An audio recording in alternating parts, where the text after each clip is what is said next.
All right, this is our next example. Let's trying to get in focus here. This one we're looking at two triangles. Remember what's given, always mark on your picture first. So segment PQ is congruent to QR. So PQ and QR. QR is congruent to RS, and RS is congruent to SP. So I'll use the same marks for all because all four sides are congruent to the next. So I only use one mark for each. That's what we know. So for the given statement, that's what I'm going to list that big old statement out. So for statement number 1, PQ is congruent to R or QR. QR is congruent to RS, and RS is congruent to SP. And the reason was it was given. Okay. So the next thing I'm going to look at is kind of the transitive property. Transitive property I reviewed in one of the slides at the beginning.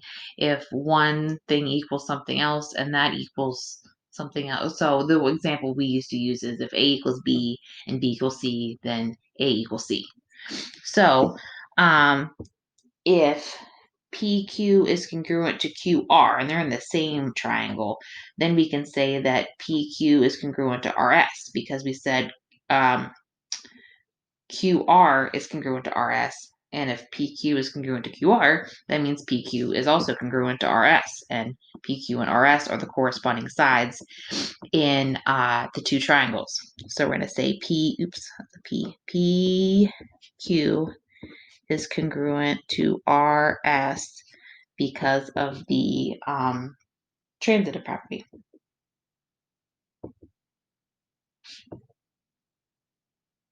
All right, and we can also say that about QR and SP because QR was congruent to RS and RS is congruent to SP. So you could say then QR is congruent to SP, and those are the two corresponding sides of those two triangles.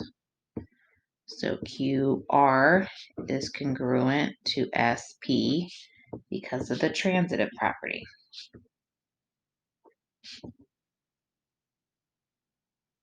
And then you can say, okay, well, they also have a shared side here. They both share side PR. So for the next statement, you could say PR is congruent to PR because of the reflexive property. If something equals itself, that's the reflexive property.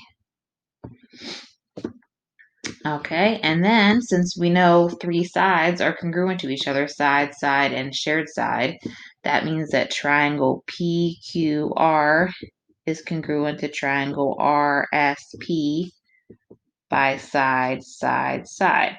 The last statement of your proof should always be whatever they want you to prove. The proven statement is always last. And your given should always be first. So those statements are always the same. Given is first, proof statement is last.